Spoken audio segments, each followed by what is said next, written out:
Okay. Sorry, who are you?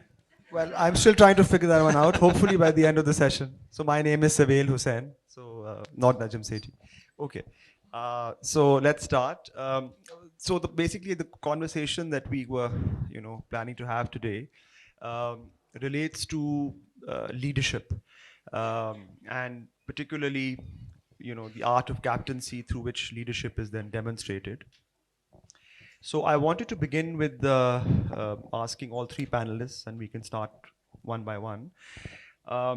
That in the modern era, now that you have all these coaches, you have this technology, you have analysts sitting in the dressing room. In fact, almost 50% of the squad or more are usually people who are either coaches or analysts. So in this day and age, do you really think that captaincy is even relevant? May I? Yes, please. Okay. Very much so. Absolutely so, because whatever the changes behind the scenes now, and you're quite right, there are a lot of people with laptops and books and theories and everything going on that we don't see as such when we're just watching a game of cricket. But at the same time, the man on the field is the man making the decisions. And also, the other important thing that I think still holds very true is that if you are captain, you're entitled to have the strongest opinion. You're entitled to make the decisions. And I dare say, had the same opportunities been available 30, 40 years ago, that people like me would have said, no, take that laptop away. I don't want to sit here for hours looking at matchups and statistics. I want to get out there, play, make decisions, some good, some bad. I mean, I didn't want to make bad decisions, but all captains at some stage do. Because I think it's the instinct, first of all, for the game. And of course, whatever technology you have behind, the simple truth is, I mean, for instance, as an example, we used to have what I'd call, a simple team meeting. And what would happen without the aid of computers is you would talk through your own strengths, but especially the opposition's strengths and weaknesses. And you can basically say it would go like this. Whoever you're playing, you would make a plan, which means basically you make 600 runs and you bowl the opposition out twice for 150. You win by an innings and 300. 10 minutes into the game the following day, the situation has already changed. So you have to think on your feet. And the art of captaincy for me is thinking quickly on your feet. That's the thing you see on the field. And so if you don't have that ability, that instinct for the game, you'll still find things are very, very tough, whatever preparation you've had before. So I think it's still very important. So obviously the prime example as an Englishman coming wherever we are in the world is the current captain, Ben Stokes, who has several things going for him. One thing not going for him is his left hamstring. That's a big, big problem. But the things that go for him is that he is decisive, he's innovative, he's bold, he likes making decisions. He backs himself to make those decisions, and equally, one of those things you don't see so much is the way he is with his players off the field. So this whole thing, I've already heard the word baseball mentioned outside 20 minutes ago, but this whole thing about the attitude of the current England team is not what they call baseball necessarily. It is what happens in the room, the way that people talk to each other, the way that he understands people, the way that he works with people, and allows them to be, to use a very simple word, free. So free to play without restraint. I mean, I would actually have to say I would quite like to see a bit more restraint now and again when the circumstances allow. But that's, for me, whatever the technology nowadays, there is still very much the man in charge is the man in charge. Well, you have to comfortably agree with Mr. David Gower, because whatever he's alluded to. Did I bring a smile on your face? Of course, you always bring a smile Okay. to my face, Aamir. All right. That's good to know. Especially when you agree with me. Yeah. So I think if you have increased the human resource, when you talk about coaches, you talk about analysts, I think they lend a helping hand to the captains before the game. If they don't confuse things, it's fine. They help you prepare against the opposition. They can identify problems with your own team. So if it's not confusing, I think it's very good for the game. And end of the day, it's the captain who's going to make the decisions. And for the captain, it's very important to know his team. He should know how to manage the talent. We have heard about managing man management and all that. But for me, in sports, managing talent is very important. The reason why I say that, the captain has to recognize there are certain players who can be left in their comfort zone. They cannot improve. They are hardworking people. They haven't got the natural talent. By hard work, they actually get there. But there are some God-gifted players. You can actually push them. And that's what the captains have to recognize. Sana? First of all, apologies for being late. I was at another event and got a few minutes late. I do feel a team is a reflection of the captain. And for me, what's the most important thing is empowerment, being able to take your own decisions. And the teams around the world, when you see the ones who have an empowered captain, where selection, the captains are involved in the selection, in the decision making, you see those teams flourish more quickly and have more consistent performances. While on the other hand, unfortunately in our part of the world, mostly where there are strings behind the captain, and some of the captains, if they are strong, they can make those decisions. Otherwise, there's a lot of interference. There, the teams become weak. And for a strong team, it's very important to have an empowered captain. And I still feel in today's modern age, as both the panelists have alluded to, that it's so important for the captain now to be tech savvy. Yes, they need to understand data. That will help them. If they do not understand it, they might be of a disadvantage, but the final decision needs to be the captain's decision. So, I mean, just related to this, a question.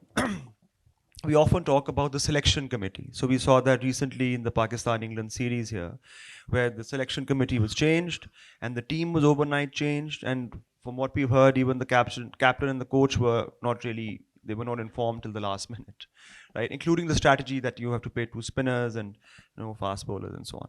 So how important is it to have, let's say, the captain or the coach to be a member of the selection committee? Should a captain be a member of the selection committee? Does this happen? Did it happen in your time? I think it's valid, yes. I mean, the Australians have always done it the other way. So they've always said that the selectors will pick a team, they'll put a captain in place, and they'll basically say, right, here is your 11.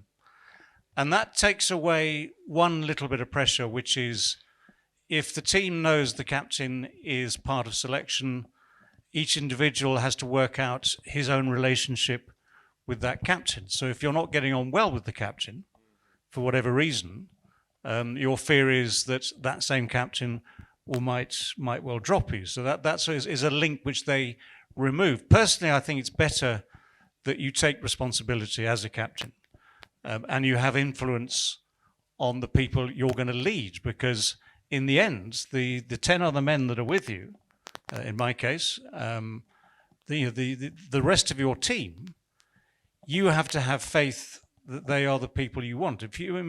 Famously with the Australian system, there have been people who've pitched up at a test match, and it has been painfully obvious that the captain didn't want them.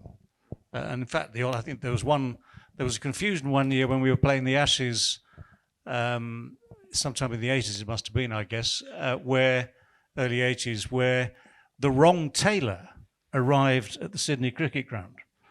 There was Mark Taylor and Peter Taylor, and the selectors somehow used the number that went to Peter Taylor, who actually played and found a spinning pitch and actually did quite well, whereas Mark Taylor was the one that they really had picked.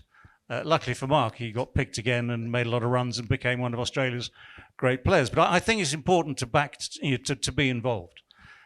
Selection meetings can be very straightforward.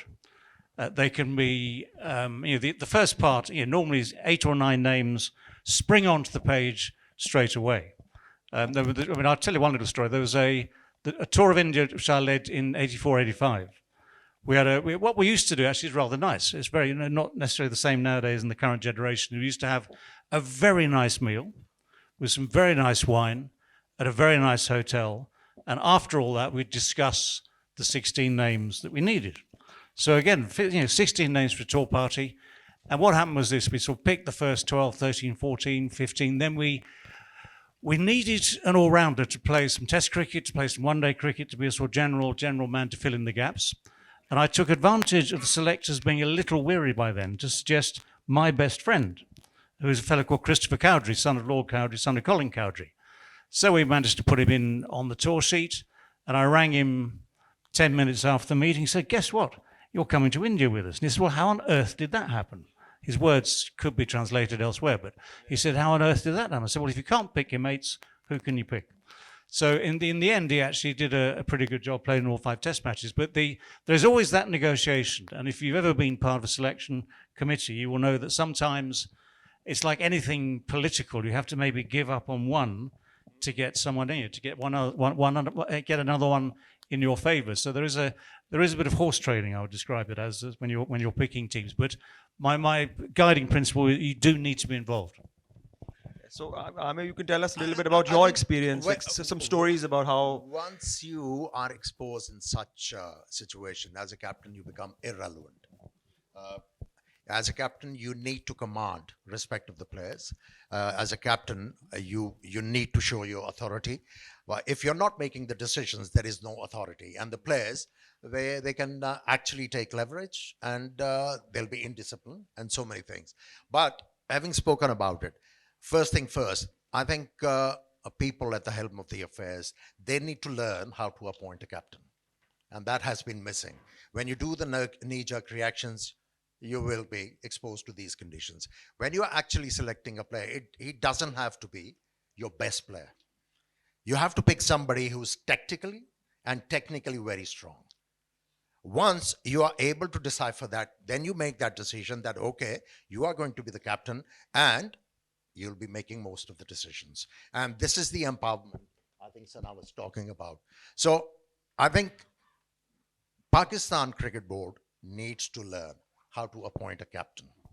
Once they're able to do that, then you can avoid these situations. Sorry, how much more practice do you need, do you think? About what? Learning to appoint captains. I mean, we have changed about 3 or 4 captains in a year. So I think work in progress, you can say. Sana? Definitely, I think captains need to be involved in the decision making. That's the core. All the reports that I've ever written as a captain did include this line that the captains need to be on the selection panel. And when I say that, it's so important, especially when I'm coming from the women's cricket perspective.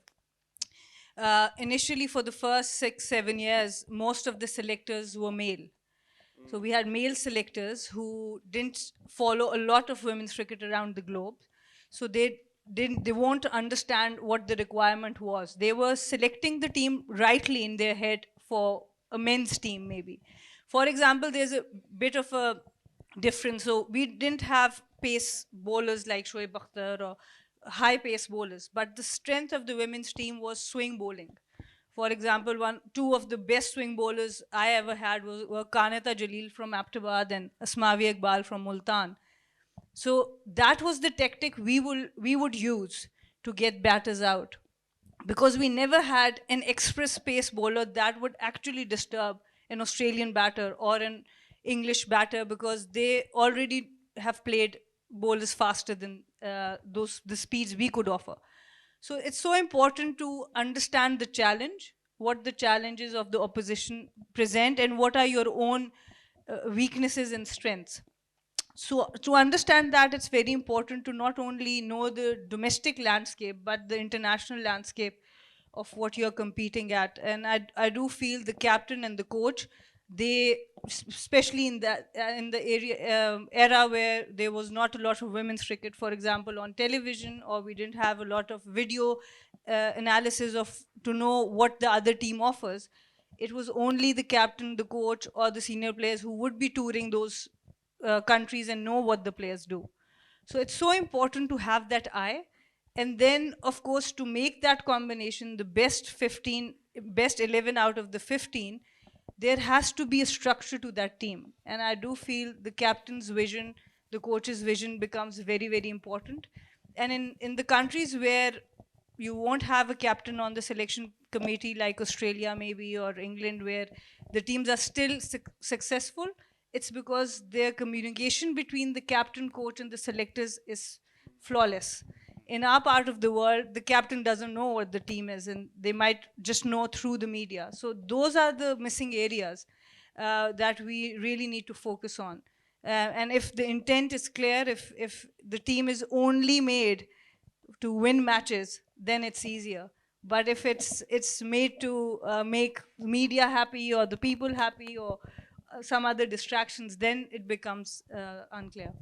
Savail, I just wanted to, I forgot about that. You asked a question why that situation actually happened in Pakistan, where you had to relieve the captain in team selection discussions and all that, because captain of Pakistani team at the time was making the wrong decisions, and the Pakistan Cricket Board was forced to actually take things in their hand, and they decided, okay, it's the selection committee who's going to decide what sort of planning we're going to come out with to be able to win games. So that's why I said the Pakistan Cricket Board needs to learn how to appoint a captain.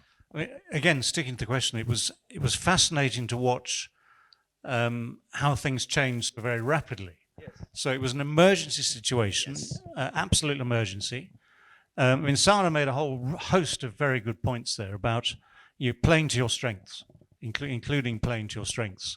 And in the end, the ideal situation is that the captain is part of the strategy making that says our strengths are A, B, and C. If it comes from another direction, well, you had two things happen. First of all, Pakistan won the next two games. So they win the series. So all is well officially that ends well. And I have to say I genuinely enjoyed watching the two spinners with a combined age of about 150. Doing things with that ball. Okay, using pitches that might or might not have been affected by, I don't know, was extreme weather conditions or something. But they used conditions well, and there was a strategy. But at the same time, it undermined China's captain. It completely undermined Jason Gillespie as coach, whose days from that moment on were then numbered. So it wasn't long. It was just a couple of weeks or a few weeks before he was on a plane and leaving.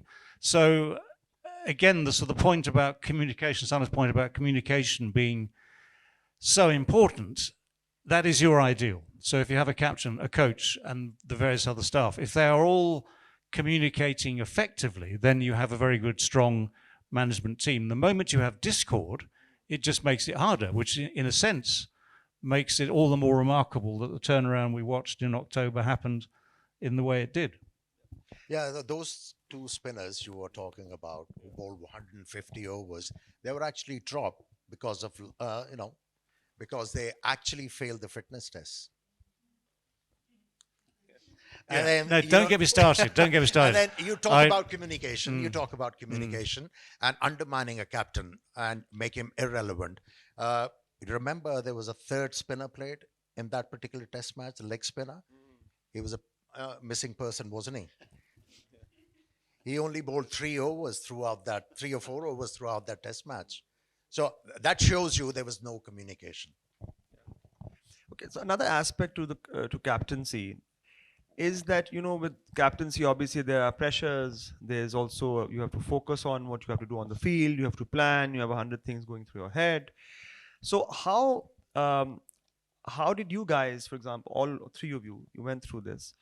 We find that there are some captains whose performance actually improves. Their personal performance improves. So, for example, I remember Aamir's performance as captain markedly improved, especially in pressure situations. But there are other players whose performance actually goes down, right?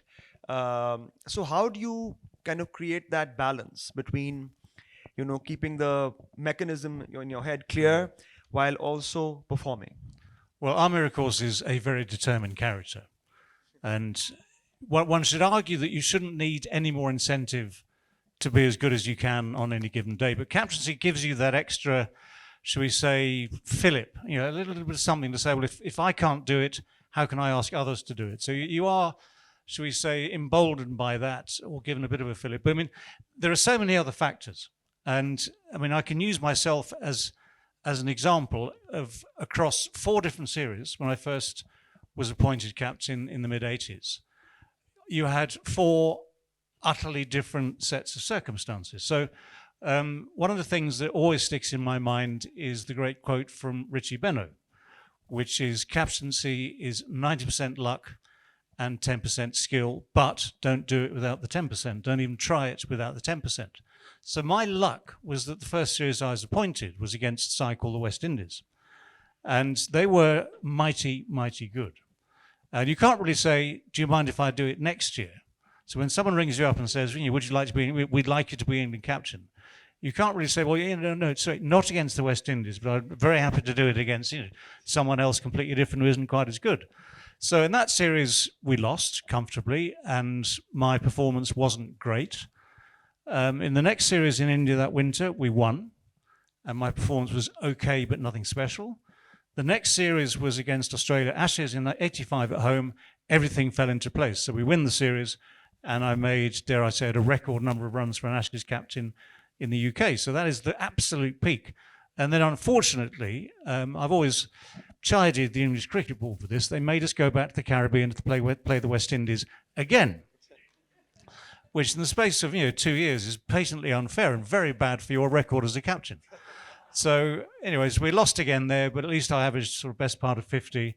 So that tells you that there's you can have every set of circumstances over the course of 2 years. So it's very easy to say sometimes that captaincy becomes a burden to some people and they lose form. Very easy to say if you've got the right figures that sometimes it enhances performance. And I think the truth is that there are so many other factors involved that it's a little bit sort of too easy just to link the two things together. In my opinion, you have to decide on captaincy on a particular player if you are absolutely sure this person is not going to move away from his natural game. Once you're able to determine that, then it actually helps making the decisions. What I've seen over the years, I've seen so many attacking cricketers, batters especially, made captains of their sides, but they really struggled. The best captains, if you talk about them, they were like conventional batters, you could say mired batters, and that's why they were successful. That's why they were able to differentiate between 2 roles, batsman and the captain. Or if you look at the bowlers who were good captains, they were like very aggressive. And as a bowler, you can afford to do that. I personally think as a player, once you're given the role of the captaincy, you have to separate 2 things: your own performances and the team performance. And you're able to do so if you are able to create an environment. Like when you talk about leaders, they are supposed to create an environment which affords everybody an opportunity to excel. And if as a captain you fail to do so, then you struggle. I think I'm going to build on what David Gower mentioned. It's about, there's so many different elements when we talk about measuring the success of a captain or a team. And your environment really has a lot to play in that. I remember when I was made the captain, we had, for example, 4 top order batters. And after that, there was a huge vacuum. So for example, if 2 of my batters couldn't score runs in a series as openers, the only option at that point for us was to get them down to number 3 and number 4. At that time, we didn't have any replacement. So people would, from outside, say, oh, their numbers are not consistent, or why they are only relying on these players. But the problem was we didn't have a replacement, proper replacement in batting, in fielding, and players who can tactically understand at that point.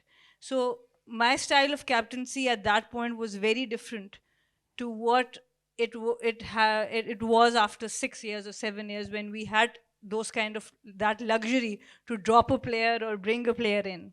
So it's quite different for different parts of the world, or where your team is at that given moment. Initially, the only opportunity we would get was against Bangladesh or Ireland or Hong Kong, but we would actually get tested when we started playing regularly with Australia and England and New Zealand. And that is where not only as a captain, as a team, you grow more rapidly. So it all also depends on a lot on the circumstances. And I think people who genuinely likes to take ownership and responsibility, that is one quality I do feel when I am thinking about choosing the next captain or thinking that this player might be good. Is the one would be that quality, and the other would be about humility, like being able to take the highs and the lows, because that will keep the performance of your own self and the team quite consistent. Okay, now another aspect these days, interestingly enough, is skill development. So we often talk about how Pakistan struggles in what we call power hitting, right? And now it's actually almost is a kind of a semi-science skill, where there's actually a school in Leicestershire, and David can tell us more about this, where they actually teach power hitting. So there's an Australian guy who runs that, and that covers the whole gourmet of things, from nutrition to building certain muscles, having certain drills. Now, how important do you think leadership or captaincy is in that context? To how if you want to really upgrade your skill set, right? How important do you think captaincy is in that regard? Well, again, to use Richie Beno as the expert, one of the best captains ever of an Australian team or any world team. One of the things he listed as one of the many attributes required is firstly two things: getting the best out of each player each and every day as best as possible. Secondly, helping those players to get better. Now, obviously, with a bigger coaching staff and specialist coaches, I mean, the big teams now have a batting coach, a bowling coach, a fielding coach, a psychologist, pretty much the dietitians, the biomechanics, the whole thing. They have far too many people. I mean, you haven't got time to talk to them all. But they're all trying their best to add the sort of 1%, 2% that a fellow called Andrew Strauss used to talk about. And that 1%, 2% can sometimes make the difference between winning, losing, drawing, whatever it might be.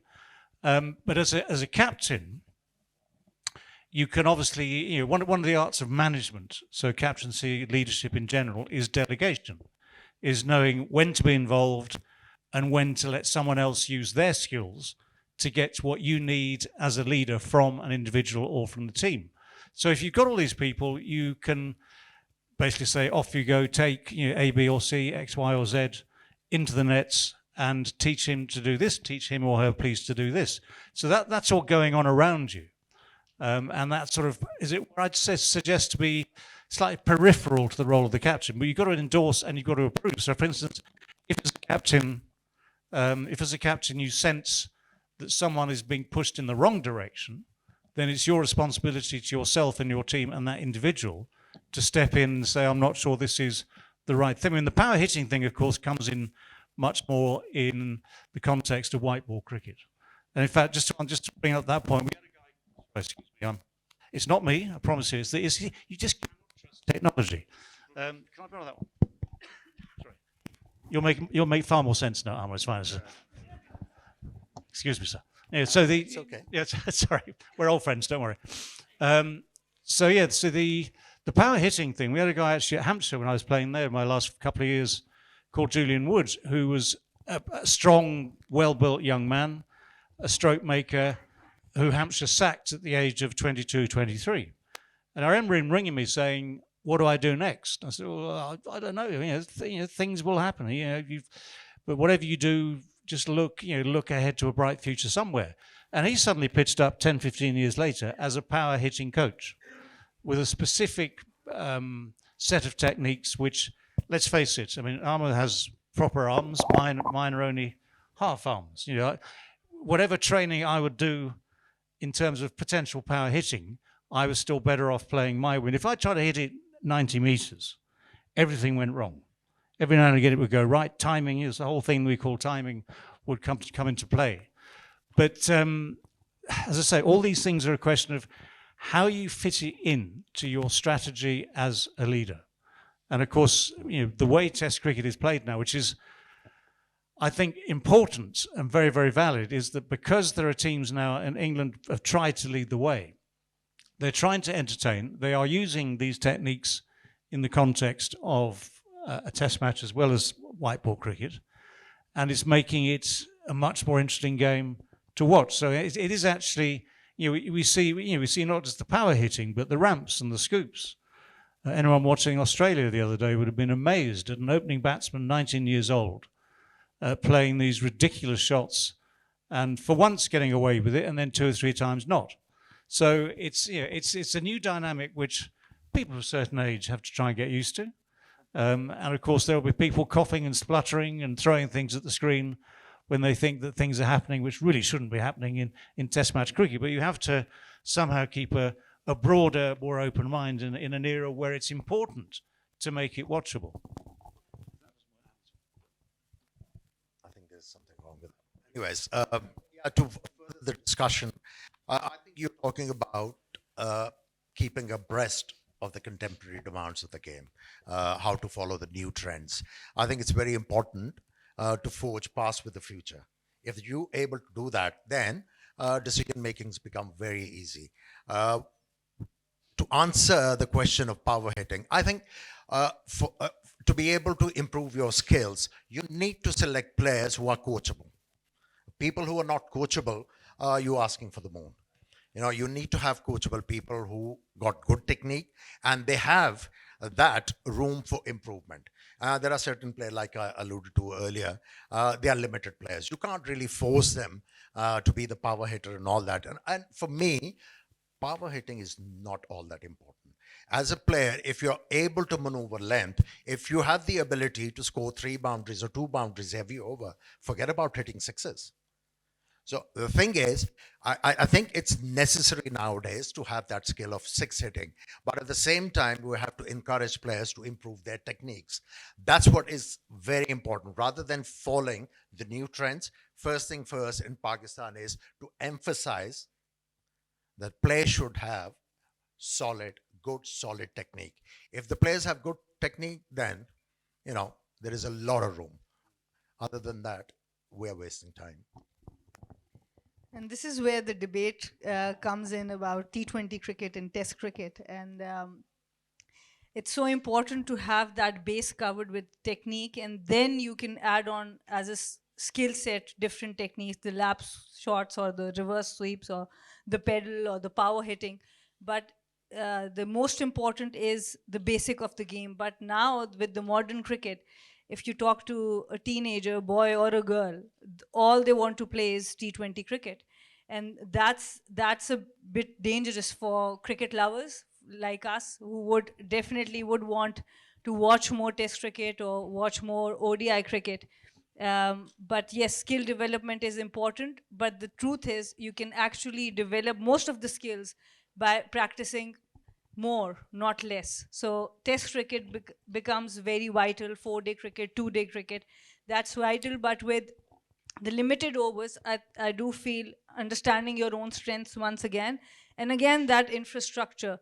I remember we were touring Australia in 2014, and Elise Perry, most of you might have heard of, one of the best all-rounders in the world, and she was injured at that point for Australia. She was not playing in the team. So she was not bowling at all, but she would do her practice for the batting. And the whole team would go in, because the ground we will be booking for 2.5 hours or 3 hours. In those 2.5 hours or 3 hours, our whole team would practice, and she alone would be practicing those 2.5 or 3 hours. So that is also a huge difference when we compare our players to the international players. The resources, what resources are available to them, what resources, even for power hitting. I was watching for 15-year-old, 15-year young Indian cricketer, female cricketer. I was watching her videos. At 3 a.m., from 3 a.m., she goes, have tons of buckets of kookaburra balls or whatever they're using, and she's hitting it down the ground for the next 3 or 4 hours. How many of our 14-year-old have access to that? Not on girls, let alone boys, won't have access to that. So when we talk about power hitting and bringing these skills into our players, we also need to understand the difference of the resources at the base of what they're getting also. I just want to add one thing Sana was actually highlighting. But we have come to a stage now where we have to, decipher that hard work is for donkeys. For human, it's smart work. It should be concentrated. Okay, this is what I want to achieve.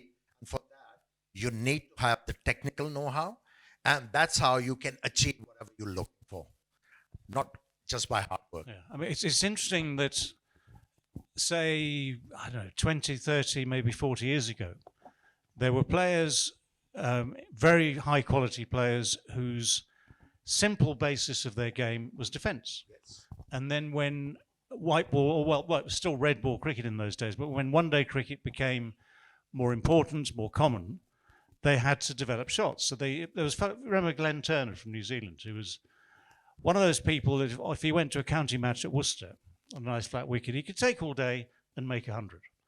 When one-day cricket came in, he suddenly started hitting the ball over the top and became a very good player to watch, very fluent, because he had the ability, the talent, and the mindset to learn new tricks.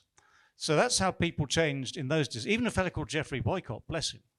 I mean, Geoffrey, who was the hardest stone wall of all stone walls, and just about as much fun to watch for a lot of his career. And I love him dearly, honestly. Even Geoffrey, when pressed, and when he was a young man, played shots, then he went back into his shell a bit and went on percentages, then when pressed, could play them again. But the difference now, I think, as Sana's highlighting, is that players, young kids, watch what they see on TV. We're all drawn by what we see on TV initially. So they want to play all these shots, which is fine, as long as they then have the capacity to learn that the only way you play those shots and make big runs is by being good enough to stay there. So, 2 ramps for 6 each, out for 12 is no good. A couple of ramps, some other shots, a bit of defence, game awareness, stay there for 20 overs, you have more runs on the board. So I think nowadays it's just the way of learning has been completely reversed. I think that's the big difference. Okay, last question, and then we'll open it up to the audience. How important is it to have a captain whose own place in the team is secure? So we have 2 examples. One from your time, Mike Braley, who was apparently not someone who deserved a place in the team, but was brought in as a captain.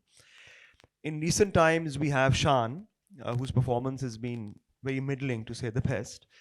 But the idea was to appoint him someone who was considered to be intellectually perhaps at a higher level. So how important is that? Because I remember hearing Ian Chappell once, he was saying, listen, it's hard enough to have, with 11 people, it's harder still to have 10, right? So how important is it, do you think, that for the captain himself has to have a place in the team? Yeah, well, it's inevitable that Ian Chappell would have a view. I've worked with Ian for Channel 9 in Australia and elsewhere, and I enjoy his company immensely. He's one of those people, though, who has a view on everything. And I learned actually that with Ian, the best way to finish, or the only way to finish a conversation, is to let him have the last word. So whatever good stuff you've offered him in the meantime, let him have the last word. You can all go and have dinner and relax. And of course, he would say that. Mike Braley was my first captain, and I have immense respect for him because what he did well was the thing that Rodney Hogg, the Australian bowler, described him as, which is the man with a degree in people. So even though he had a very high intellect, he was able to communicate on a one-to-one basis with pretty much each and every one of the players that came and played in his side. And that thing, the Benno quote about 90% luck and 10% skill. Well, the 1981 Ashes, which made Ian Botham's reputation, he had the luck that when Brealey came back in to replace Ian, and he had the luck that Ian Botham played an extraordinary innings and that Bob Willis finished off a game that we should have lost by about 200 runs. And we ended up winning that game, and then we'd somehow turned an Ashes series entirely round. But at the same time, Mike had the capacity to pull strings and to manipulate both of them. I mean, both of them became a big beast, figuratively and literally. But Beefy earned the nickname Beefy through right, but he became a mighty fine figure in the game of cricket because, of course, of his supreme abilities. And as time went on, people like me, who then had to captain him 5, 6, 7 years later, found that you had to work out a way of allowing the big ego that is Ian to flourish. I certainly wasn't going to try and sort of restrain it, because that was what made him special. And one of the things as a captain you have to realize is if you've got someone special, you don't put him into a little box and you handcuff him and put shackles on him. You let that big beast roam wild and dominate. You run the risk that others don't understand that. The lesser players have to earn the right to be given that same freedom. But Brearley did the job. I mean, that's the thing. Okay, we maybe in a different era we'd have found someone who could do it maybe almost as well and make more runs at the top of the innings. But he is probably the prime example of a captain who, I promise you, the rest of us, the other 10, gave him full respect, followed him as some sort of demigod. And actually, that's what you do when you're younger. You believe your captain is God. As you get older, you realise that all gods have flaws. And I'm talking cricket here. Okay? I'm not delving into anything more serious. Please, just don't misunderstand me at all. That would be very, very dangerous here. But you have to have. Sorry, I'm going to use another word. You have to have faith in your captain. That is the key in the end. I think the reason why Mike Brearley was made captain at that time, English team actually needed some psychological help. Was that the case? Very true. Well, no, you're right. Confidence was low, and in fact, okay, the big beast himself. Just to put it in perspective, 1981, the big beast, the big all-rounder, the charismatic game match-winning player had just got a pair at Lords and had walked off to silence. I mean, the MCC members, as we know, can be a sort of rather voluble lot at times. They can make a lot of noise on a bad day or a good day. And it was absolute silence. That was a very chastening experience for a man with expectation always on his shoulders. And whether it is luck, circumstance, some sort of freedom that came from it, and luck had a lot to play in that, because the situation that following game was we had nothing to lose. We were already light years behind Australia. If you remember, the bookmakers, Ladbrokes, had it up at 500 to 1 that England will win that game, which was the same odds from the same bookmakers as a man from Mars landing on Earth. So that gives you a clue as to how lost that game was. And so all those circumstances came together. So I would suggest that good fortune had a part to play in that. But Mike had his part to play as well. And then manipulating Ian for the rest of the series, you think it would be quite easy to say, just go do it. But just at the right time, the right things. It's amazing how the right few words at the right moment can make a difference to even the best. It does. Yeah, you can call it pure luck.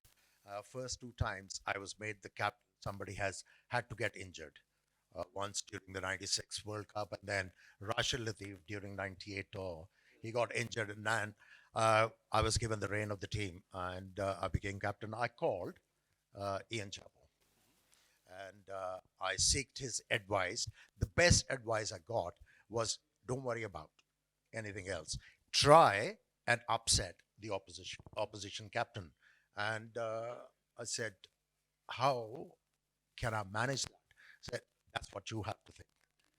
And then finally, I remember playing a side game where Kronia was captaining I think it was Orange Free State he was captaining.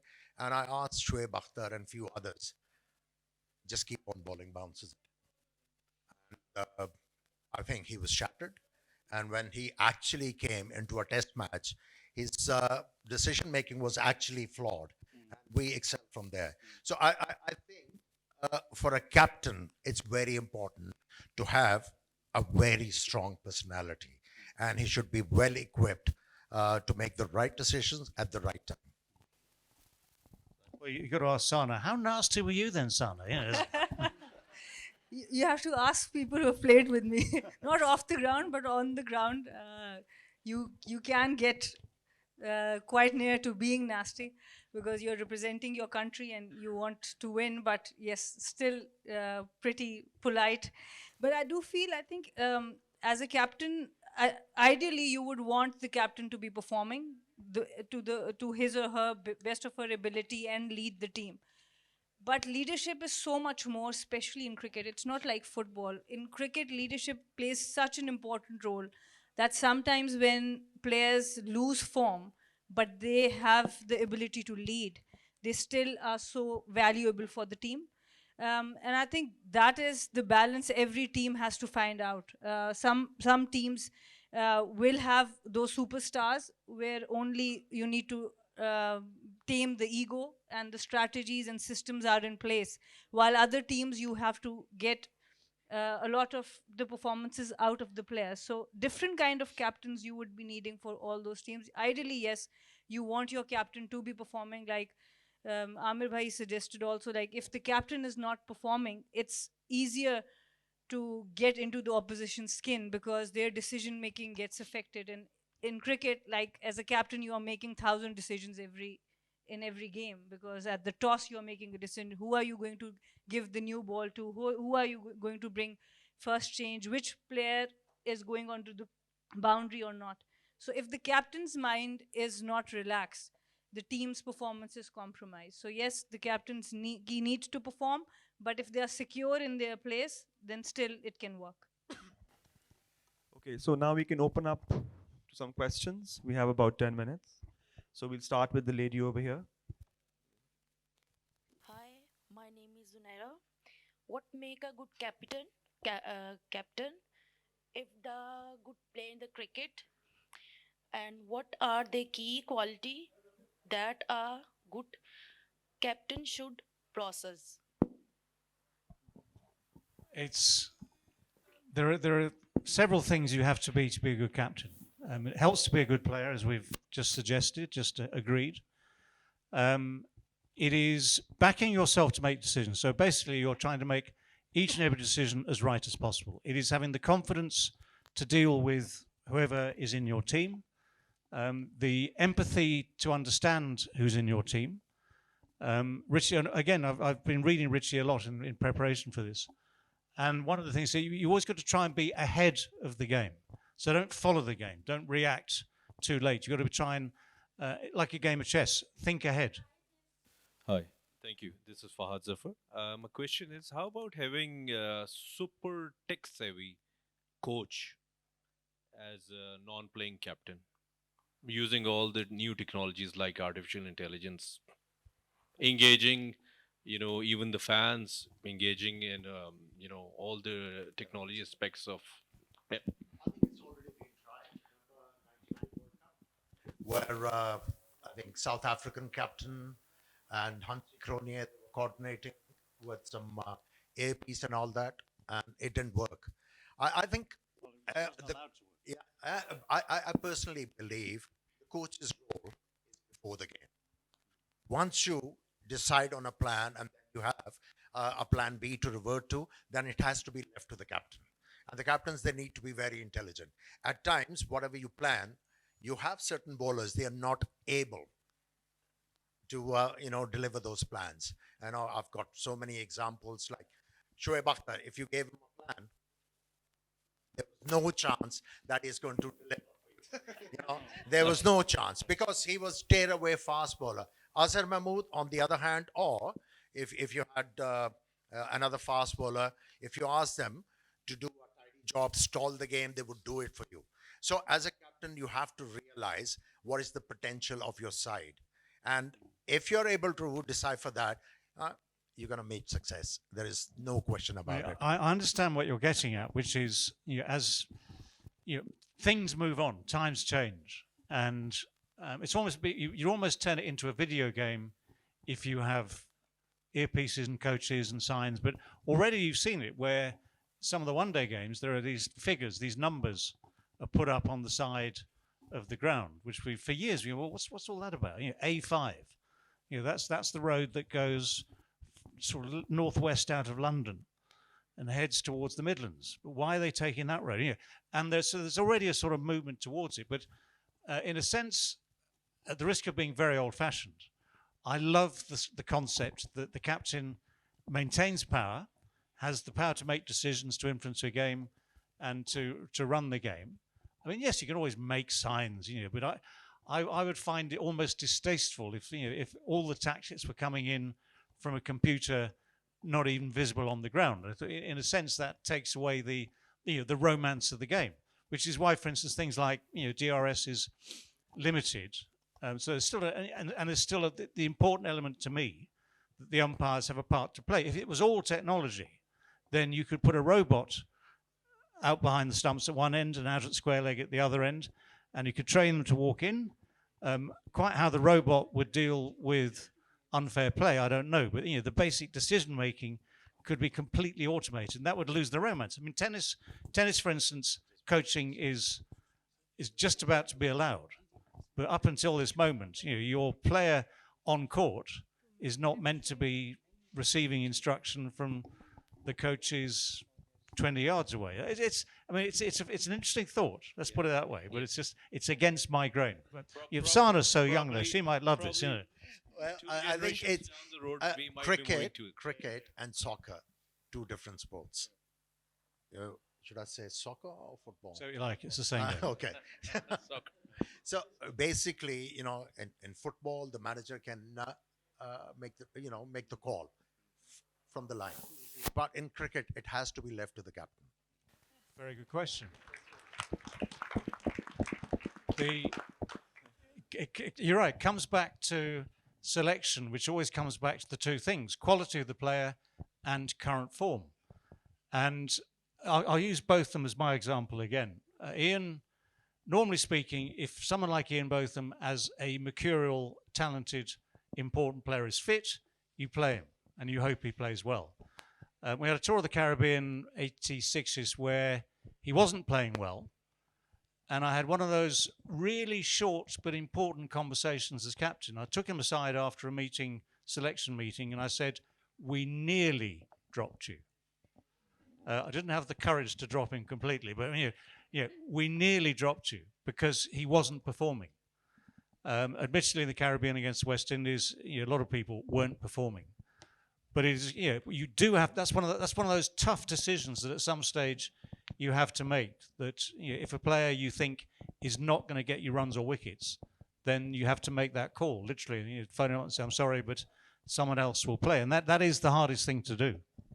I think at times as captain, you need to be subjectively firm and objectively really flexible, and vice versa. If there is a valuable player, if I am the captain and that particular player is struggling, I'll ask the other players to camouflage him. Take the onus of carrying that person forward, and just wait and allow him a lot of time to be able to gain his form back. And that's how I would like to do it.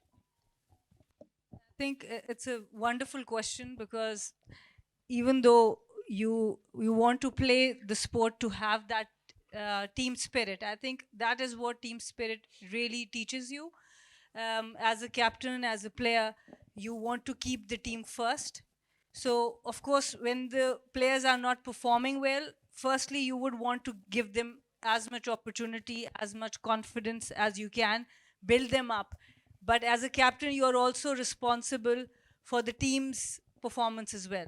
So even as a player, when you understand the team spirit, so sitting out a game won't hurt the player too much when they are thinking about the team's goal. So it's a very fine balance of how much you are going to put the player first and how much you're going to put the team first. And it has to be a balance. It can't be ruthless either way. I just want to add one thing. I just saw an old friend of mine, Dr. Numan Niaz, and it just came into my mind. To answer your question, if you go to a physician, he'll try and treat you with different methods. If you go to a surgeon, he'll remove the organ.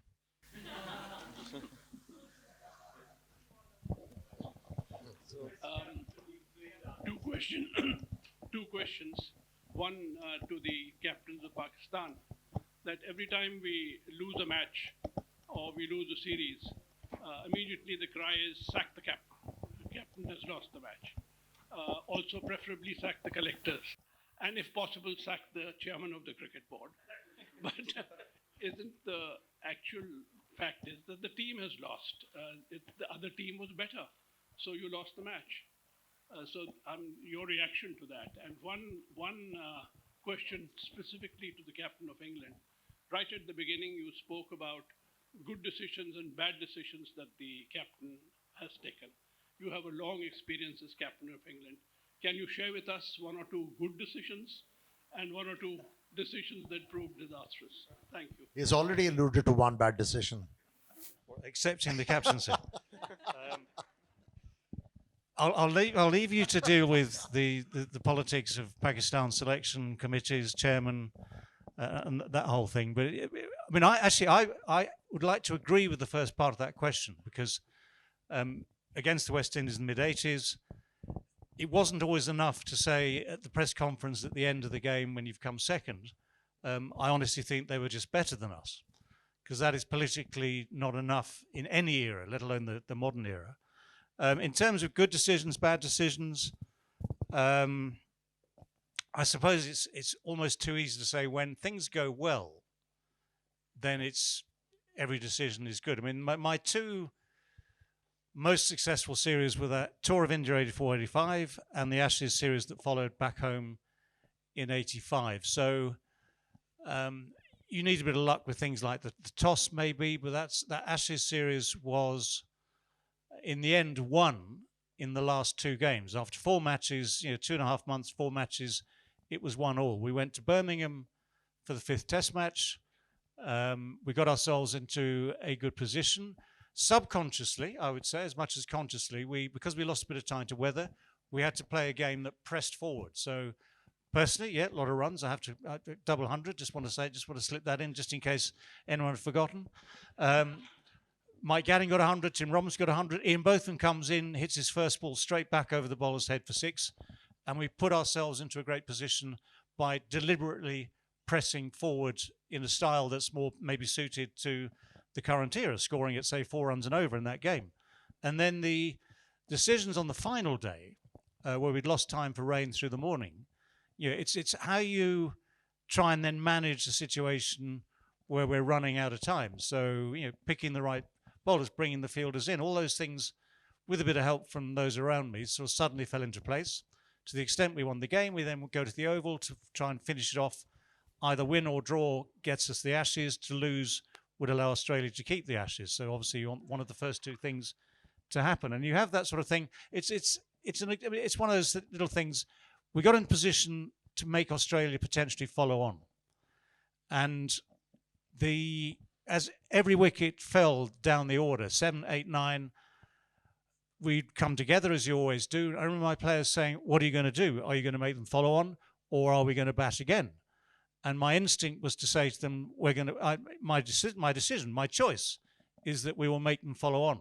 And one or two would say that discussion, well, yeah, but that might be the only way they come back into the game. If they get the hang of it, make some runs, and we have to bat fourth, maybe that could go wrong. I said, no. My instinct, my decision is we put them in again. And it worked. And that's one of those examples where you have to back yourself and your instinct. And obviously, it's nice to tell the story when you're winning the Ashes because of it.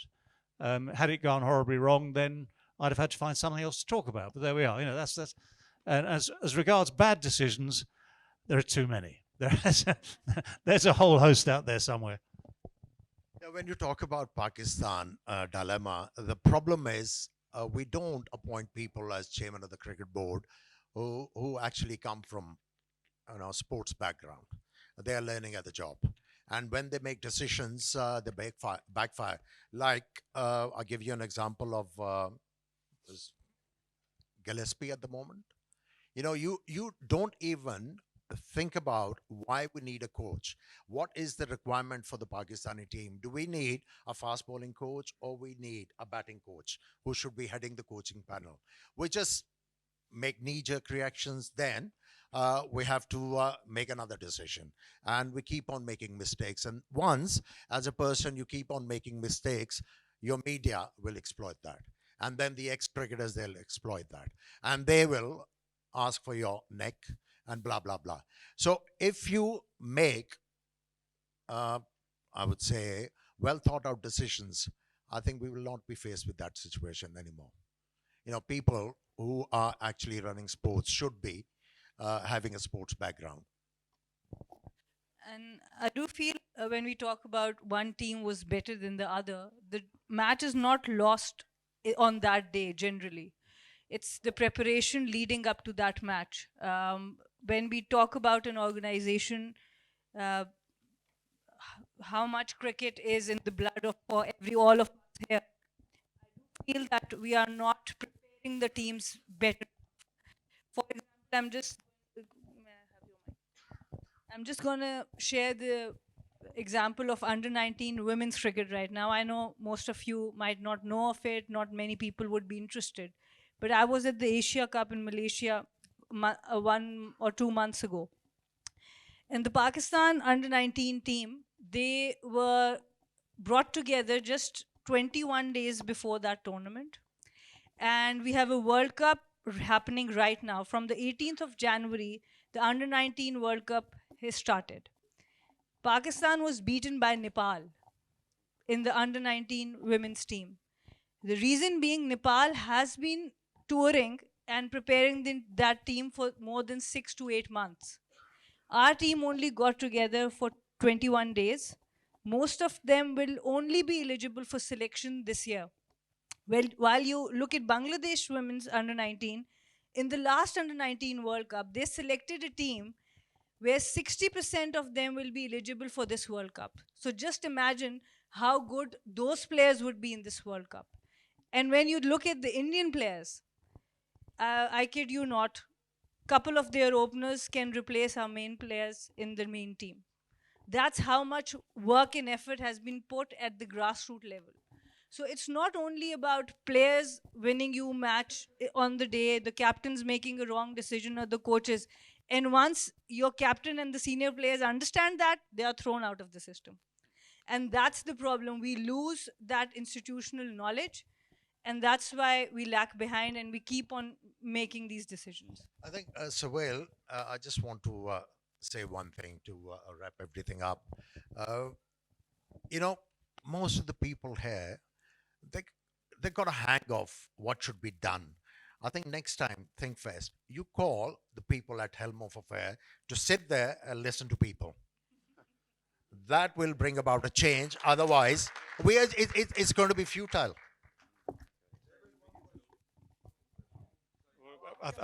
I think we're being thrown out, Doc.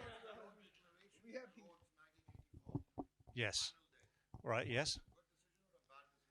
Okay, very quickly. 1984. Thank you, Doc, for bringing out one of the worst days of my life. 1984, start of the day, England is a long way ahead against the West Indies. It's the only half chance we have to win a game in that series, probably. Peter Mayer's chairman of selectors. He says, I think we should declare early. I said, I'm not sure about that, Chairman. Let's wait a bit longer. We declared 3/4 of an hour into the day. We left them an hour before lunch and the rest of the day to make 341. They got 342 for 1. And they finished with a good hour to spare. So I made a good decision in delaying the declaration, but it turned out to be a bad decision because the West Indies, with their talent and ability and flair and all the rest of it, made it into a bad decision. But by the standard of the day, it was brave, positive, just foolhardy. Okay, thank you very much indeed.